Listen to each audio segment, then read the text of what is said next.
Hey guys, I started digging through and preparing for this video blog of things that I wanted to show you, and I came across something from my trip to Tromsø that I figured I wanted to show you guys. Here's a little souvenir patch of a reindeer, Tromsø, very cool. The let's see how to pronounce this in Norwegian. Let's see, it says Tromsdalen Kirke. It's also the Arctic Cathedral. This very cool with a picture of the Northern Lights. Very cool.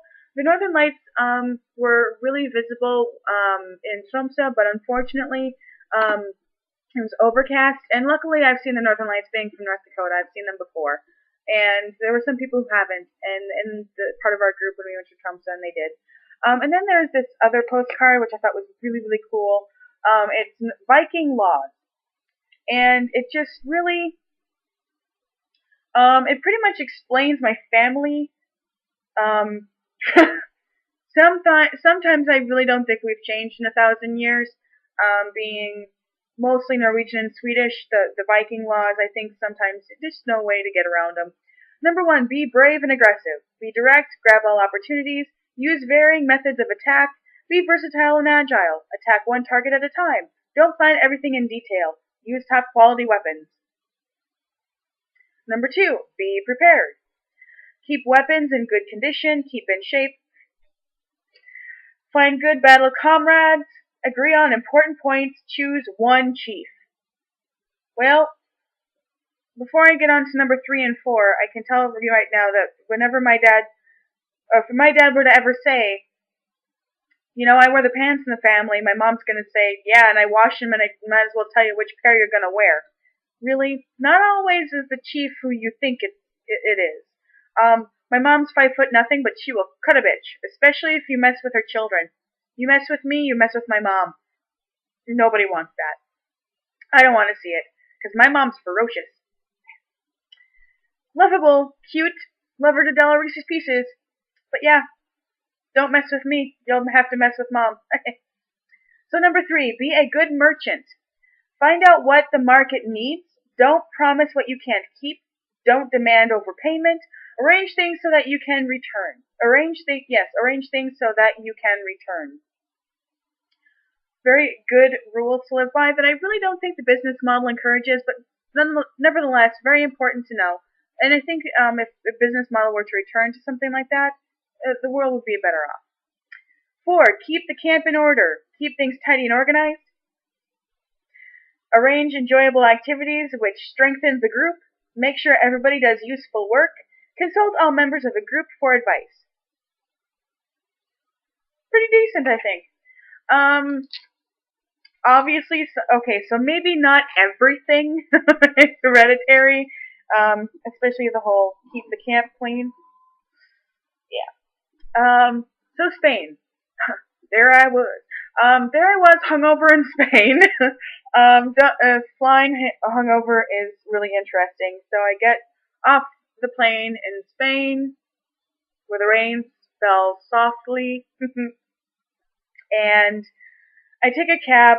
I get some euro and I take a cab because I'm thinking I am so hungover. I just want to get there. I don't care how much it costs. I've been cheap, really, really just getting cheap postcards, not buying a lot of expensive stuff. I compared prices for the cashmere wool blend scarves, and I've been really, really thrifty. I think I can splurge on one cab ride, and I don't agree with the prepackaged like the double-decker buses when it comes to travel, when it comes to seeing things in the country. I've done that before 5 years ago, and while it was handy, it was pretty much driving by things as fast as you could and saying, oh look, here's Plaza del Real, and they're stuck taking a picture as we move by. You really can't get off the bus and see things as you would. And I think it's good to experience travel, to suck it up, be brave, go outside your comfort zone, and really let fate take over. I'm a firm believer in everything will be okay in the end. Sometimes I think it's the only thing that gets me through when I really get stressed out. Sometimes I get up all in my own head, freak out, and stress out for no reason, or stress out for a small reason and make things into a bigger deal than what they are. And so the prepackaged trips or tourist buses sometimes just aren't the best for tourists. And to just walk around, get a map, walk around and see the different places, and you might walk by something that's very, very, very cool. Like when Sarah took me to Burroughs Fair Burroughs Market in downtown London. It was something that I wouldn't really have known had I been on that double-decker bus. And it was a really huge market. I had a duck sandwich. It was delicious. I had a fantastic time. All these different markets, free samples, olive oil, cheeses, honey, tea, fruit, cheese, olive oil, all these different things. It was really phenomenal. So when I got to the hostel, I got the map. The guy was very friendly. If you ever get a chance to go to Madrid, Spain, Way Hostel is a very, very nice hostel. 24-hour security, friendly, outgoing, phenomenal staff. And the rooms are very nice, comfortable. The bathrooms are well taken care of, all that stuff. So I go through to, I start walking the next day because I sleep for a few hours because I'm hungover. And I go to the information booth, which is really a glorified trailer of this information booth, and it's next to a place called Museo del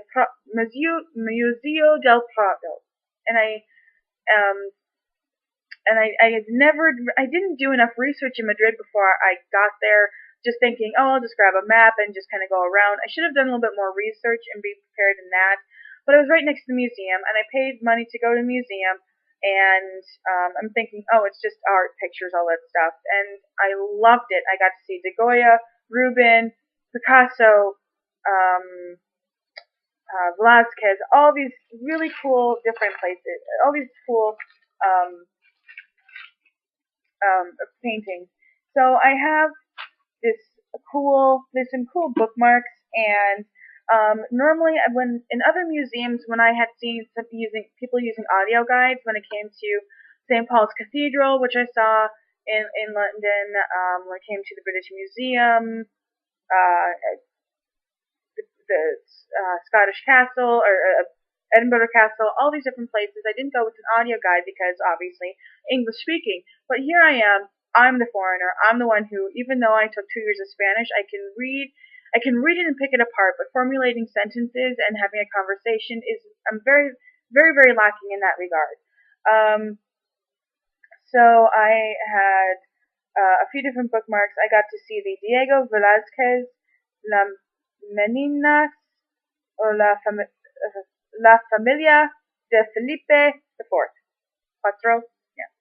So I got to see a few different paintings, and the really famous ones, and I didn't even know that they were there. And of course, I go through the medieval section first, and I don't know why. Maybe because Dr. Sauer trained me to go through there. And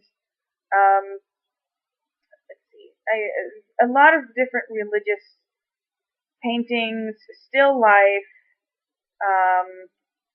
a lot of Portuguese, Spanish, Austrian princes, and I did find that I really am fond of Philippe IV.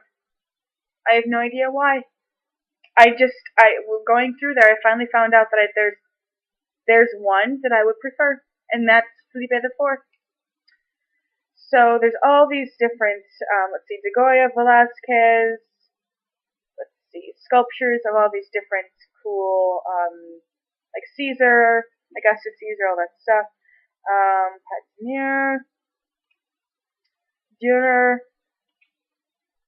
Velázquez, De Goya, Sandro Botticelli and collaborators,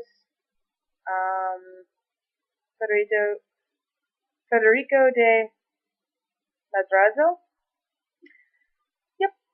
So I find that it's easier, rather than buying tons of postcards, that if there's a 12 bookmarks in a 2012 calendar, yep, that's the kind of thing that I want. So, yes, a visitor's guide, fun tourist stuff, and the reason why I have this stuff is it fit into my suitcase. Everything else I mailed back to the United States because I don't need it here in Norway. I can't possibly bring it all back, so I just figured I'll spend the money, send it back. After the Museo del Prado, have some tapas, and then now I know why Spanish food and tapas, why it's so important. If you are a little bit hungry, you can go get a small meal, a little tapas, and then you keep on going. Yeah, I went to the museum, fine, had tapas. Then I went to the botanical garden right next to the Museo del Prado, and it's I don't know if it smells fresh or musty. And this is in October, so it's really not um, in full bloom, but there are still a few different areas, and it is 80 degrees. It's October and 80 degrees, and my skin never looked so good than when I was in Madrid. Don't know why. I have some notes that I took in the botanical gardens. It says, I should really try to practice my Spanish more. Hangovers and traveling suck. Apparently I was having a bad day. I slept so much my back hurts. I can definitely tell I have been traveling and walking a lot. I can't stand for long periods of time. I have a hard time doing stairs, probably due to my smoking. Duty free at the airport though. Yay! I didn't buy anything until on the way back, in which I will show you what I have. And in Madrid, I should eat local food, and sometimes I think I just need to speak up because I think sometimes I'm being a doormat. I don't want to be known as that rude American. When I was at the next day after tapas and after having a really good meal and going back to the hostel, getting a good night's sleep, going back out to like Placido Real, there was a Placido Real, the special Catholic cathedral that was there, going to museums again, a few different arts and such, and going out of my comfort zone and taking the Spanish tube station to go get spices. There's a whole side story there. Again, I think that I should be better off alone, and elderly people, European elderly, are a lot more spry than me, and that's really sad and depressing. Really depressing for me. Let's see. So later on that day, I found a place that offers an information booth that offers free internet for tourists, so that way they can keep in contact with people back home. It's a special communications museum, and they had iPads set up to where you could go to Google or Facebook or whatever. So then I decided to finally Google spice stores, and in Spain, that's where saffron grows, and saffron is a very expensive spice. It grows in different areas down there, but there is mainly Spain and such. I have right here a package, and I found this address and I looked it up, and I bought the tube station ticket for 10 rides. I go into the tube station with a tube station map on the back of my regular street map that Way Hostel had so ever generously given to me. It was very, very handy to get around. But I knew that this was farther up off the map, and it was quite the hike, so I knew I had to take the tube station because I wasn't going to take a taxi. So I buy this tube station ticket, and I go out of my comfort zone. I try and find this place, and I'm walking around when I finally get through the tube station on the right ride, go up there, and I found this area that sells saffron, the spice, and here it says product of Iran. So it's still saffron, and it was 5 euros, 5.50 euros for 1 gram, roughly, yes, of saffron, and it's prepackaged very neatly, very nicely. But then I thought, well, wait a minute, there's some that's in Spain. I need to go find some that's Spanish. I had purchased a few other things. There's a few other spice blends, but I had found Mediterranean spices. And then here's this salt with white truffle for meats and such that was really inexpensive. And then there's a package of saffron, product of Spain for 12 euro, for 2 grams. And this is like gold.